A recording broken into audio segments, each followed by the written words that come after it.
Welcome to my channel. Have you ever wondered how one man could change the entire course of history?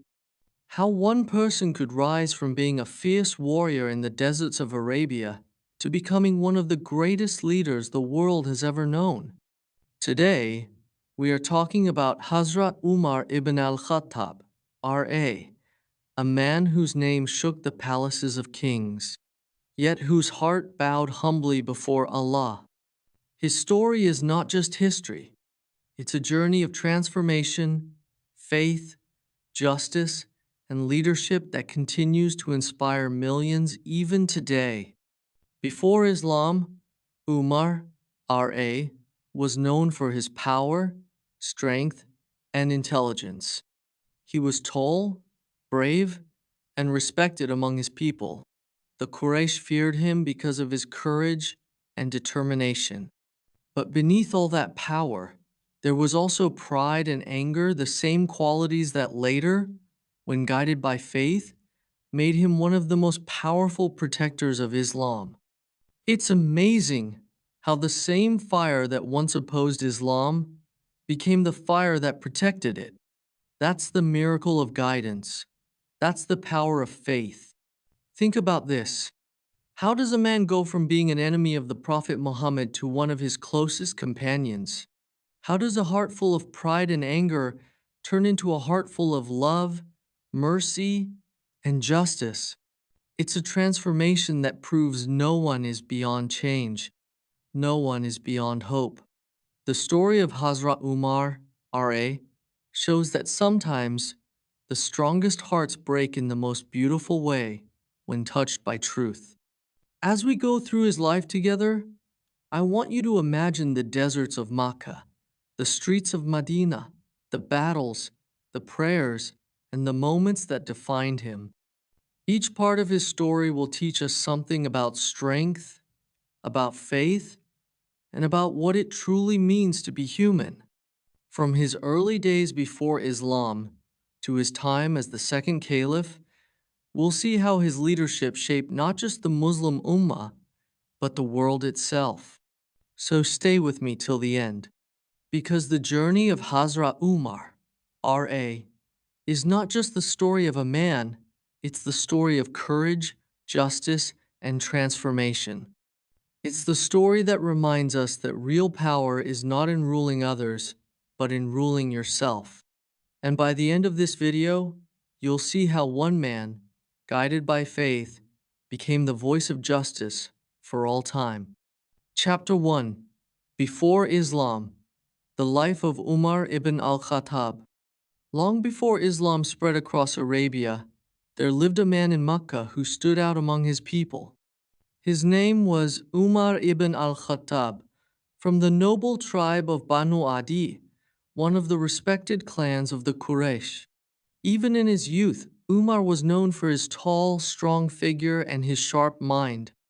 He could ride a horse faster than most men, speak with authority, and settle arguments with wisdom. People admired his courage, but they also feared his temper. When Umar spoke, people listened. When he walked, people moved aside. In the busy streets of Makkah, traders shouted, camels groaned under heavy loads, and idols stood tall in every corner of the city. Life revolved around money, power, and pride. The Kaaba, built by Prophet Ibrahim A.S., was filled with more than 300 idols.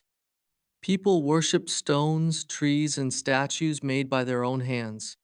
The poor were treated unfairly, women had no respect, and the weak had no protection.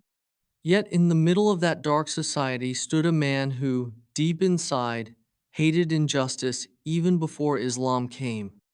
Umar didn't know the truth yet, but his heart was not blind. He was a man of discipline. Every morning, Umar trained his body and sharpened his mind.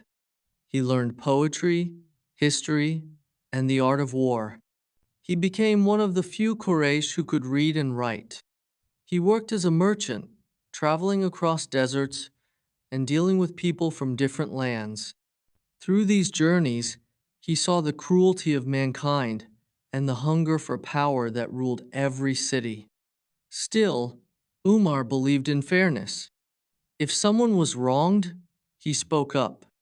If someone cheated, he faced them boldly. This made him respected, but also feared. His personality was strong like steel. He believed that strength was everything. Strength in words, strength in body, and strength in pride. He didn't like weakness. He thought that those who followed Muhammad, PBUH, were weak, poor slaves, women, and young men who spoke about only one God. To him, that sounded foolish. He thought, how can all our gods be wrong? How can Muhammad destroy the traditions of our fathers? In his mind, Islam was not just a new religion. It was a threat to his people, to his tribe, and to the way of life that had existed for centuries. But deep in his heart, there was always a spark of truth. Umar hated lies. He hated injustice. He was brave enough to face anyone who cheated or oppressed others.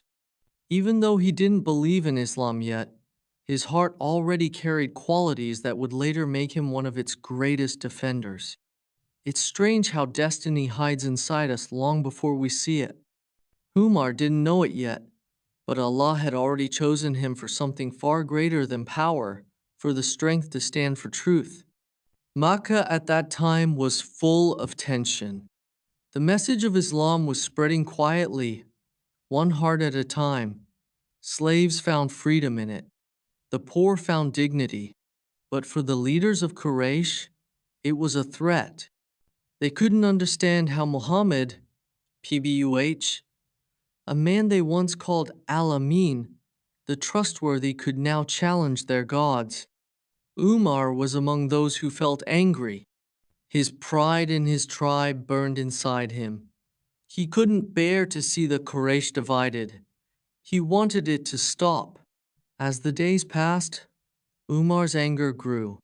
He heard stories about people leaving their idols, worshipping one God, and following Muhammad, PBUH. He saw some of his own friends turn away from the old ways. To him, this was betrayal. He decided something must be done. His heart was full of pride and fire. He thought that by killing Muhammad, PBUH, he would protect his tribe, his religion, and his people from division. One hot afternoon, Umar sharpened his sword. His face was hard, his steps heavy, and his mind filled with rage. The streets of Makkah were silent as he walked through them. Some people saw him and stepped aside, whispering, Umar is angry. Don't cross his path. He had only one thought in his heart: to end Islam once and for all. But destiny had other plans. On his way, a man stopped him and asked, Where are you going, Umar? Umar replied, I am going to kill Muhammad, the man who has divided Quraysh. The man looked shocked and said, Before you go, look to your own house, Umar. Your sister and her husband have already accepted Islam. Those words hit him like a storm. His face changed. His eyes filled with disbelief. His own sister? His own blood? How could this happen? The fire of anger burned brighter in his chest. Without saying another word, he turned and walked quickly toward his sister's home. Every step he took was heavy with rage, but deep inside, something strange began to stir, a feeling he didn't understand yet. That day was going to change everything. It was the day when the strongest man in Mecca would face the truth for the first time. The man who once wanted to destroy Islam was about to meet the message that would melt his heart. The fire of anger was about to turn into the light of faith. Umar, R.A., held his sword tightly as he reached the door of his sister's house. He was ready to punish, to shout, to end what he thought was betrayal. But what he didn't know was that Allah was already guiding his steps toward the moment that would change not only his life, but the history of Islam forever. Chapter 2. The Moment of Change, Umar's Conversion to Islam. The sun was burning over Makkah that day. The air was still, but Umar ibn al-Khattab was walking fast, his face filled with anger, his hand gripping the sharp sword at his side. His heart was heavy with rage, his mind fixed on one goal: to kill Muhammad, peace be upon him. Every step he took echoed with determination. He thought this would end the division among Quraysh. He thought it would bring peace back to his tribe. He thought he was doing what was right. But in truth, Allah was guiding him towards something much greater: the light of faith. As he stormed through the streets, people saw his anger and stayed out of his way. Some whispered, "Umar is furious today." Others said quietly, "He is going to kill Muhammad." No one dared to stop him except one man, Nuaym ibn Abdullah, who had secretly accepted Islam. Nuaym saw the fire in Umar's eyes and asked, "Where are you going, Umar?" Umar shouted, "I am going to kill Muhammad, the man who has divided Quraysh." Nuaym looked at him calmly and said, "If you kill Muhammad, do you think Banu Hashim will let you live? You should check your own family first. Your sister and her husband have already accepted Islam." Umar froze for a moment. His face changed, his chest tightened. His sister? His own blood? The thought struck him like lightning. Without another word, he turned sharply and marched toward his sister's house, his sword gleaming under the sunday. His anger grew even stronger, but deep inside, something else began to move, something softer, something unfamiliar. When Umar reached his sister's home, he could hear faint voices inside. It was his sister Fatima bint al-Khattab and her husband Sa'id ibn Zaid. They were sitting quietly, learning the words of the Quran from Khabbab ibn Arat, one of the early Muslims who used to teach them in secret. Umar stopped outside the door. He could hear something, the sound of recitation. The words were unlike anything he had heard before. They carried peace, rhythm, and a power that touched the soul. He didn't understand them, but they moved something deep inside him. Then Khabbab's voice grew louder, and Umar pushed the door open with force. "What is this I hear?" Umar shouted. His voice was thunder. The pages scattered. Khabbab hid quickly in another room. Fatima and her husband stood frozen in fear. "You have left the religion of your fathers?" Umar roared. Said tried to reason with him, but Umar's anger took over. He struck Said to the ground. His sister ran to protect her husband, and Umar, in his rage, pushed her away. She fell, her face bleeding. That moment changed everything. Umar looked down and saw the blood on her face. His sister stared back at him, her eyes full of courage. She said, "Yes, Umar, we have accepted Islam. We believe in Allah and His Messenger. Do what you wish. We will not leave the truth." Those words pierced his heart like an arrow. For the first time, Umar's anger began to fade. He looked at his sister, hurt, yet brave, and something broke inside him. He whispered, "Let me see what you are reading." Fatima hesitated. "You are unclean," she said softly. "Go and wash yourself first." Umar stepped outside, washed himself, and came back in. His hands trembled slightly as he took the pages of the Quran. On them were the verses of Surah Taha. He began to read slowly. Taha, we have not sent down the Quran to you to cause you distress, but only as a reminder for those who fear Allah. The words flowed into his heart like a river of light. Each verse struck him with awe. His lips moved quietly as he read more about Allah, about His greatness, about the purpose of life. The same man who once worshipped idols now stood trembling before the words of the true God. Tears filled his eyes. The man who had never bowed to anyone now felt his knees grow weak. He had fought many battles, faced many enemies, but never before had he felt so defeated not by a sword, but by truth. The Quran had broken his pride and awakened his heart. He looked at his sister, his eyes full of emotion. These words, they are not the words of any human. Take me to Muhammad. Kabab, who had been hiding, came out with tears of joy. He said, "O Umar, glad tidings.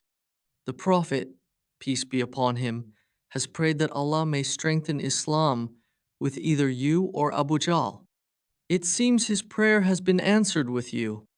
Umar wiped his tears, picked up his sword, and walked toward Dar al-Arqam, the house where the Prophet, PBUH, and his companions gathered in secret. Every step he took now was different not of anger, but of purpose. When he reached the door, the companions inside became frightened. They had heard stories of Umar's anger. Hamza, R.A., stood up and said, "If he has come for good, we welcome him. If not, we will stop him." Umar entered. The Prophet, PBUH, looked at him calmly. Umar's heart was racing. He approached the Prophet, PBUH, and with trembling hands he said, "O Messenger of Allah, I have come to believe in Allah and His Messenger." The Prophet's face lit up with joy. "Allahu Akbar," he said. The room filled with voices shouting, "Allahu Akbar," so loudly that the sound echoed through Makkah. The Muslims, who had once prayed in fear, now stood tall. Umar's acceptance of Islam gave them strength and courage. That day was one of the greatest turning points in Islamic history. The man who once walked the streets with pride and anger now walked them with faith and peace. The Muslims who had been hiding began to pray openly at the Kaaba for the first time. Umar, R.A., stood beside them, fearless. The people of Quraysh could not believe it. The strongest man in Makkah had joined the faith they wanted to destroy, but that was Allah's plan. Through Umar, R.A., Islam found a new voice, a voice of justice, strength, and truth. From that day forward, nothing was the same. The light of Islam grew brighter, the hearts of believers grew stronger, and the message of Allah spread wider. The same sword that was once raised to kill the Prophet, PBUH, would now protect him. Islam stood taller that day because one man's heart had changed. Umar ibn al-Khattab, R.A., had found his truth, and the world would never forget it. Chapter 3: The Strength of Islam, Umar's Courage. After accepting Islam, the news spread like wildfire through the streets of Makkah. Umar ibn al-Khattab had accepted Islam. The same Umar, who once swore to destroy the Prophet, peace be upon him, was now standing beside him. The Quraysh could not believe it. Some were shocked, others were furious. To them, Umar was a symbol of power and pride. How could such a man bow his head to the message of Muhammad, PBUH? But Umar, R.A., was not afraid of what people thought. The truth had entered his heart, and once Umar believed, nothing in this world could make him turn back. The very next morning, Umar made a decision that would change everything.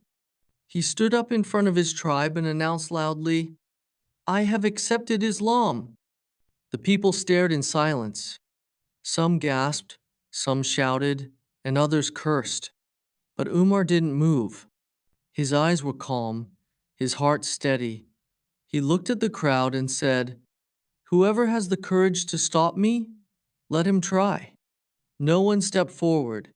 Even those who hated Islam knew that Umar was not a man to fear anyone but Allah. Still, he wasn't satisfied. He wanted the whole city to know. So he went to the gathering place of Quraysh, where the chiefs met to discuss their affairs. There, in front of all of them, Umar declared again, "I bear witness that there is no God but Allah, and Muhammad is his messenger." The crowd grew angry. They shouted at him, cursed him, and soon a fight broke out. Umar fought them all alone. He was hit, he was surrounded, but he kept fighting until he could no longer stand. Then one of the elders stopped the crowd, saying, "Leave him. If Umar has accepted this religion, no one will change his mind." That day, Umar R.A. walked away bruised, but his heart was full of peace. He had done what few dared to do. He had stood openly for his faith. And from that moment, the Muslims began to feel a new kind of strength. Before, they used to pray in secret, afraid of what the Quraysh would do. But after Umar and Hamza, R.A., embraced Islam, the believers no longer hid. Together, they marched to the Kaaba to pray publicly for the first time. Imagine that scene: two lines of Muslims walking boldly through the streets of Makkah. At the front of one line was Hamza, the Lion of Allah, and at the front of the other was Umar, the man whose courage made even the enemies of Islam tremble. They reached the Kaaba, raised their hands, and prayed openly under the burning Sunday. People watched in silence. No one dared to stop them. That was the day Islam stood tall for the first time in public. From that moment on, Umar's faith became his armor. He was not just brave, he was wise. He listened carefully to the Prophet, PBUH, and thought deeply about every verse of the Quran. His heart, once full of pride, was now filled with humility. Yet his strength remained now guided by truth and justice. He was the same warrior, but with a new purpose: to protect what was right and to stand against what was wrong. Umar began showing his leadership qualities even before he became caliph. He would sit with the Prophet, PBUH, ask questions, give suggestions, and think about how to make the Muslim community stronger. He was disciplined, organized, and always honest. If he saw something wrong, he would speak up, even if it was difficult. The Prophet, PBUH, once said, "If there were to be a prophet after me, it would be Umar." That was the level of his wisdom and faith. But Umar, R.A., was not just a man of power, he had a soft heart. He cared deeply for the weak, the poor, and the helpless. Once, he saw a small slave girl being beaten by her master. Umar's heart burned with anger. He rushed forward, stopped the beating, and shouted, "How can you harm a soul created by Allah?" Later, when he became caliph, he often said, "When did you enslave people, while their mothers gave birth to them free?" These were not just words, they came from a man who understood pain, justice, and mercy. His respect for truth was so deep that he never cared about status or wealth. Whether a poor man or a rich one stood before him, Umar treated them the same. Even in small matters, he sought fairness. Once, during a trade dispute, he ruled against his own relative, proving that justice was more important than family ties. When the time came for the Prophet, PBUH, to migrate to Medina, most Muslims left quietly and secretly, fearing attacks from Quraysh. But Umar R.A. was different. He took his sword, walked to the Kaaba, and shouted to the Quraysh, "I am leaving for Medina. Whoever wants his mother to lose her son or his wife to become a widow, let him follow me." No one dared to stop him.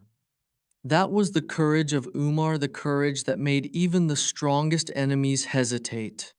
In Medina, Umar continued to stand beside the Prophet, PBUH, with loyalty and love.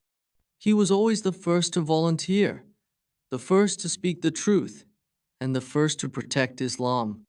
During battles, his bravery was unmatched. In Badr, Uhud, and Khandak, he fought fiercely, not for fame, but for faith. When others doubted, he stood firm. When others feared, he trusted Allah. There were moments in battle when the Prophet, PBUH, would look at Umar and find strength in his presence. His heart was steady, his sword was swift, and his intention was pure. Umar's courage gave confidence to those around him because they knew, as long as Umar was there, no enemy could easily break their line. Through his strength, wisdom, and deep faith, Umar, R.A., became one of the pillars of Islam. His open declaration had given Muslims courage. His leadership gave them direction, and his compassion gave them hope. By the time the Muslims settled in Medina, the man who once carried a sword against Islam was now carrying the banner of truth beside the Prophet. PBUH.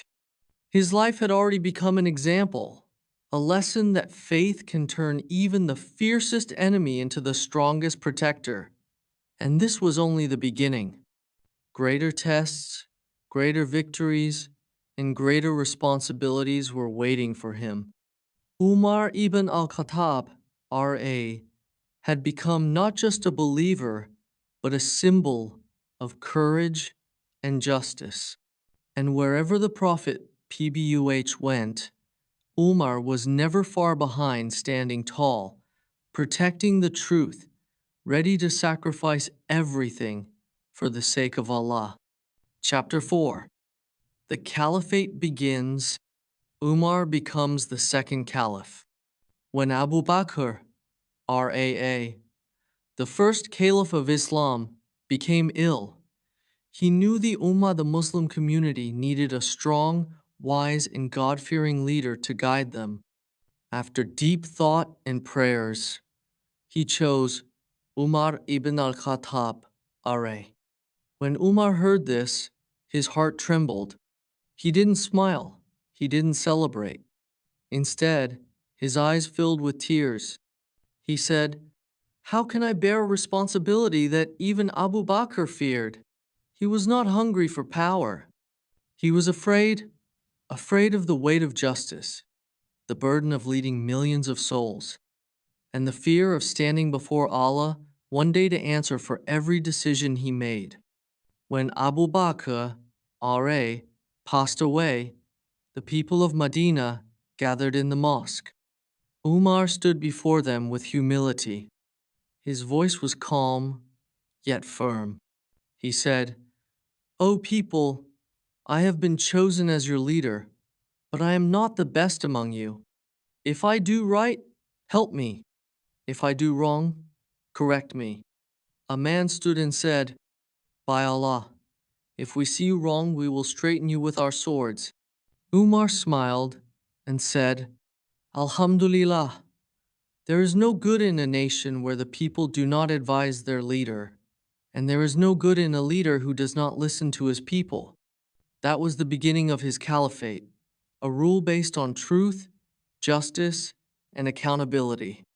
Umar, R.A., was different from all other rulers of history. He didn't live in a palace. He didn't wear fancy clothes. He slept on a mat made of palm leaves. His food was simple sometimes, just bread and oil. He didn't see himself as a king. He saw himself as a servant of Allah and a shepherd for his people. He once said, "If a dog goes hungry on the banks of the river Euphrates, Umar will be answerable before Allah." Imagine that a leader of one of the world's strongest empires, yet he worried about a hungry dog far away. That was his fear of Allah. Under his leadership, the Islamic Empire grew in strength and justice. But Umar didn't just expand land, he built systems. He established the first organized government in Islamic history. He created the Bayt al-Mal, the public treasury, to take care of orphans, widows, and the poor. He introduced a police system to maintain order, and a justice system to ensure fairness for all Muslim or non-Muslim.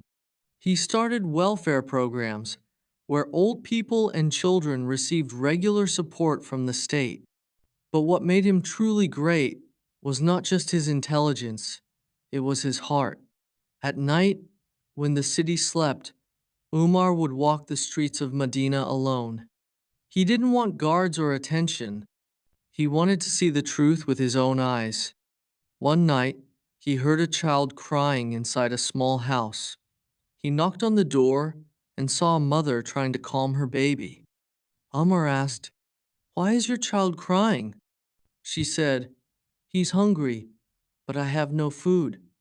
I'm boiling water to make him think I'm cooking." Umar's eyes filled with tears. Without a word, he ran to the treasury, filled a sack with flour, oil, and dates, and carried it on his own back. His servant offered to help, but Umar said, "Will you carry my sins on the day of judgment? Let me carry this." He cooked the food himself, fed the child, and smiled when the baby finally stopped crying. That night, the Caliph of the Muslims was just a humble servant feeding a hungry child. His leadership changed the world. People in Persia, Egypt, and Syria began to embrace Islam not because of force, but because they saw justice they had never known before. Non-Muslims lived in peace under Umar's rule. They called him the just ruler al-Faruq, the one who separates truth from falsehood. He organized the Hijri calendar, which Muslims still use today. He built new cities like Kufa and Basra. He sent governors to lead lands but always reminded them, "Remember, you are not kings. You are servants of the people." Once, he saw a governor wearing luxurious clothes and asked, "Is this how you dress while people around you are hungry?" He removed him from the post that very day. Umar's rule was not about showing power, it was about showing mercy and fairness. There was discipline, but also compassion. He cried easily when he heard Quran. He prayed long in the night, asking Allah to forgive him. He said, "I wish I were a blade of grass that is eaten by a goat, not a man who has to answer to Allah." That was Umar's greatness, his fear of the hereafter even at the height of worldly success. Under his rule, Islam became a global power. The empires of Persia and Byzantium fell, but Umar never took credit. He said, "We were the most humiliated people on earth. Allah honored us with Islam. If we seek honor in anything else, Allah will humiliate us again." By the end of his rule, the Islamic Empire stretched across thousands of miles. But Umar, R.A., remained the same humble man, simple clothes, pure heart, and unwavering justice. His leadership became a golden example for all generations to come. And this was just the beginning. Because in the next chapter, something remarkable would happen. The world would see not only Umar's justice, but also his unshakable faith and his tragic, yet noble end. The man who ruled hearts and lands would soon face his greatest test. Stay with me, because Chapter 5 will reveal one of the most emotional moments in Islamic history, the final days of Umar ibn al-Khattab. R.A. Chapter 5. The Expansion of Islam. Umar's Leadership and Victories. Under the leadership of Hazrat Umar ibn al-Khattab, Ra, the Islamic world witnessed something no one had imagined before. Lands that were once ruled by powerful empires, Persia, Egypt, and Syria, came under the flag of Islam. But this expansion wasn't built on greed or ambition. It was built on justice, faith, and humility. Umar didn't seek glory. He sought only the pleasure of Allah. While the world saw him as a mighty ruler, he still saw himself as a servant of the people and a servant of his Lord. When Umar, R.A., became caliph, The Muslim nation was small compared to the mighty powers of Persia and Byzantium. These empires were rich, powerful, and feared across the world. But they were also corrupt and unjust. Under Umar's leadership, the Muslims fought not for wealth, but to bring justice and peace to the lands. His generals, like Khalid ibn al-Walid, R.A., Sa'd ibn Abi Waqqas, R.A., and Amr ibn al-As, R.A., led the armies with discipline and faith. Battle after battle, victory after victory, Islam began to spread from the deserts of Arabia to the rivers of Iraq, the fields of Egypt, and the valleys of Syria. The Persian Empire, which had ruled for centuries, finally fell after the Battle of Qadisiyah. It was one of the greatest military victories in history, but Umar did not celebrate. When news of victory reached him, he didn't throw a feast or wear royal clothes. He fell into sajda prostration, thanking Allah for his help. He cried and said, "O Allah, do not let me become proud. You are the one who gives victory, not us." That was Umar, a man who saw success, but his heart remained bowed before Allah. When Egypt was conquered under Amr ibn al-As, R.A., Umar again gave clear instructions. Do not destroy churches, do not harm priests, protect the weak, and honor your word. These were not the words of a conqueror. These were the words of a man of faith. And because of this justice, people began to embrace Islam with love, not fear. They saw that Muslims were not invaders, they were liberators. One of the most beautiful moments of his caliphate came when Jerusalem was open to Islam.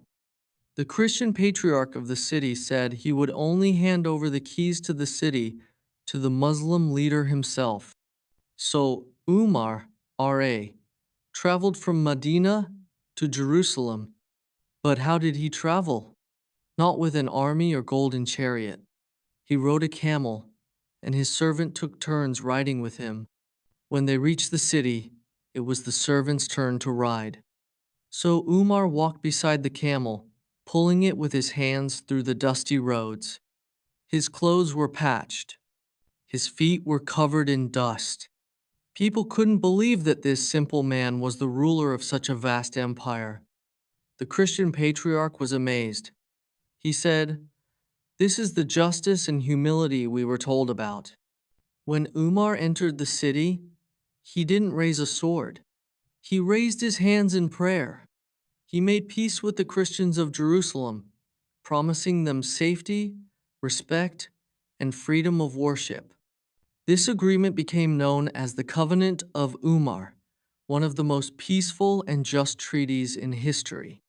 Non-Muslims respected him so deeply that many of them would later say, "We never saw a ruler like Umar. He was fair to all." His fairness was legendary.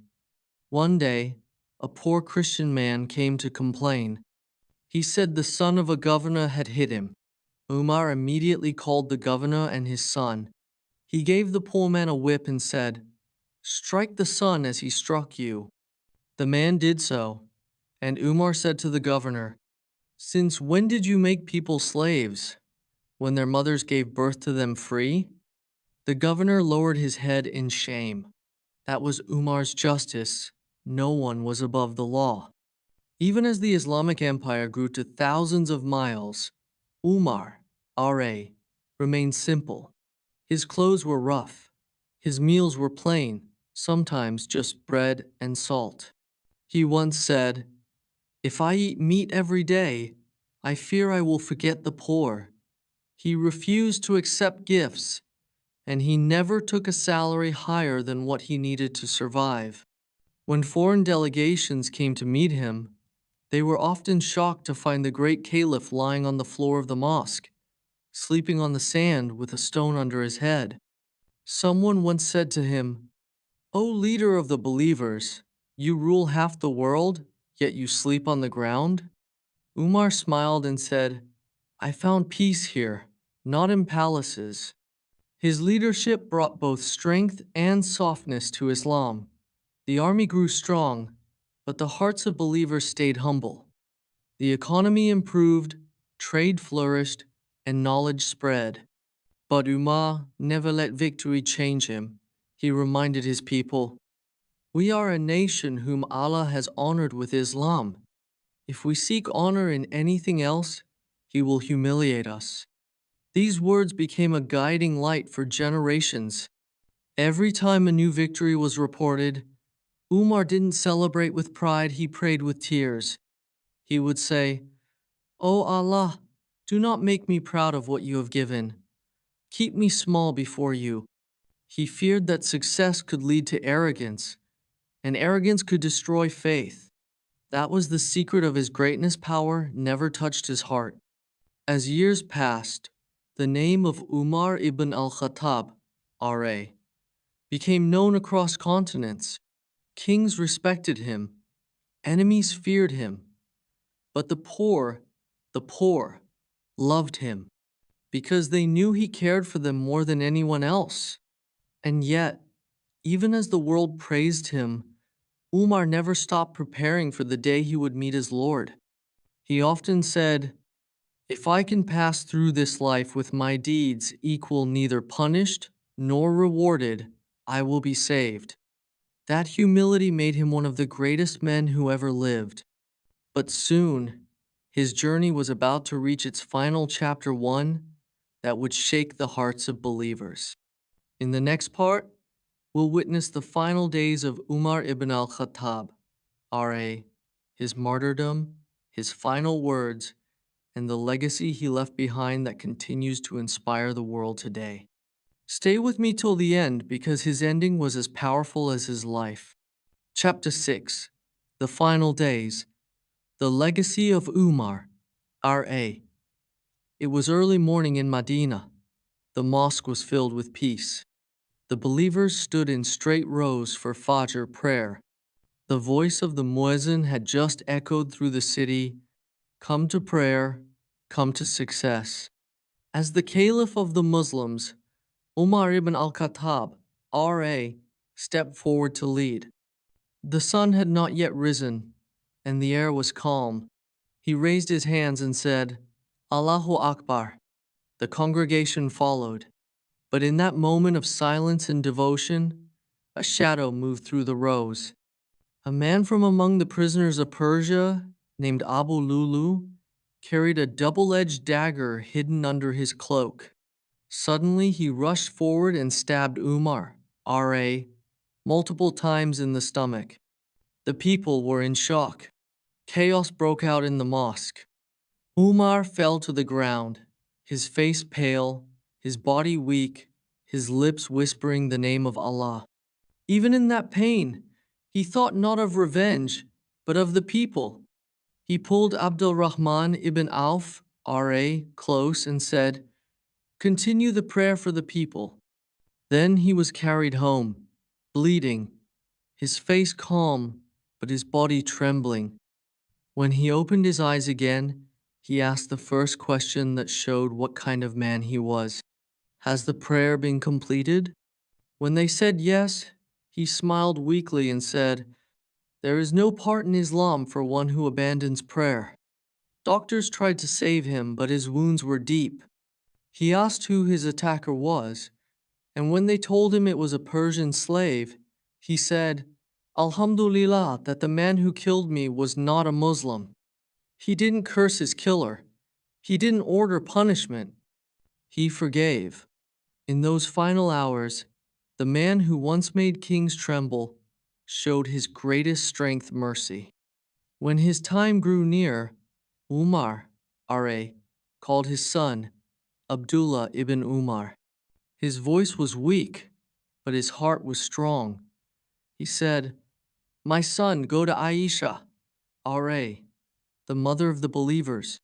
Ask her permission for me to be buried beside my two companions, the Prophet Muhammad, PBUH, and Abu Bakr, R.A." Abdullah went, and Aisha, R.A., wept when she heard his request. She said, I had reserved that spot for myself, but today I give it to Umar. When Abdullah returned and told him, Umar's eyes filled with tears. He said, "There is nothing more precious to me than to rest beside my prophet and my friend." As his breaths became heavier, Umar, Ra, began to speak his final words. He looked around and said, "If I die, bury me beside my two companions. And when you carry me, do not rush. Be gentle." Then he turned his eyes to the sky and whispered, "O Allah, you have honored me with Islam, guided me through the Prophet, and made me a ruler over the believers. Now, forgive me. I have not done enough." Those around him cried. They remembered his justice, his strength, and his humility. This was the man who had changed the world, yet, in his last moment, he felt small before Allah. He was not afraid of death. He was afraid of standing before his Lord unworthy. Then his lips moved one last time. His soul returned to the one who created him. The great Umar ibn al-Khattab, R.A., had left this world. When the news spread through Medina, silence fell. It felt as if the sun itself had dimmed.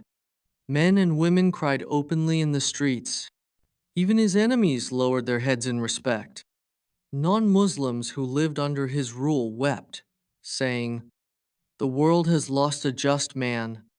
Umar, R.A., was buried next to the Prophet Muhammad, PBUH, and Abu Bakr, R.A., just as he wished, side by side with the two men he loved most.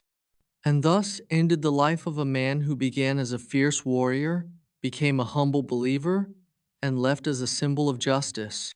His rule lasted 10 years, but his influence still lives after more than 1,000. Under his leadership, the deserts that once bowed to idols now bowed only to Allah. The weak were protected, the hungry were fed, and truth was stronger than power. His name, Umar al-Faruq, still echoes in history as the man who separated right from wrong, darkness from light. Generations later, scholars, rulers, and reformers would say, if you want to see what true leadership looks like, look at Umar ibn al-Khattab. His justice became a model for the world. His humility became a lesson for kings. His faith became a light for all who lead. Umar, R.A., proved something eternal, that true power doesn't come from wealth, armies, or thrones. It comes from fear of Allah and love of truth. He once said, "Power doesn't change a man, faith does." And his entire life was proof of that. He rose from the sands of Makkah, strong, proud, and stubborn, and he left the world as a man of mercy, wisdom, and devotion. He changed not only history, but hearts. And as we remember him today, we must also remember his message that justice, humility, and faith are what truly build nations. The legacy of Umar ibn al-Khattab, R.A., reminds us that greatness is not in ruling others, but in ruling oneself with faith and sincerity. So, my dear viewers, if you felt inspired by the story of this remarkable man, don't let it end here. Let his life guide you. Let his strength motivate you. Let his faith awaken something within you. If you learned something new today, make sure to like this video, share it with others, and subscribe to the channel for more inspiring stories from Islamic history. Your one click helps spread knowledge and keeps these beautiful lessons alive. Until next time, stay strong in faith, stay humble in heart, and remember, true greatness begins with sincerity before Allah. If this story touched your heart or opened your mind, don't forget to like this video and share it with your friends, family, or anyone who loves learning about great personalities and true faith. Every share helps spread the light of knowledge and keeps these powerful lessons alive. Make sure to subscribe to my channel if you want more inspiring stories like this. Stories that not only teach you English in a simple way, but also teach you life lessons filled with wisdom, faith, and purpose. And I'd love to hear from you. What lesson did you learn from the life of Hazrat Umar? Was it his justice, his humility, or his fearless faith in Allah? Write your thoughts in the comments below. Your words might inspire someone else today. Stay connected, stay motivated, and remember every story brings us closer to understanding who we are and what we can become when faith leads the way.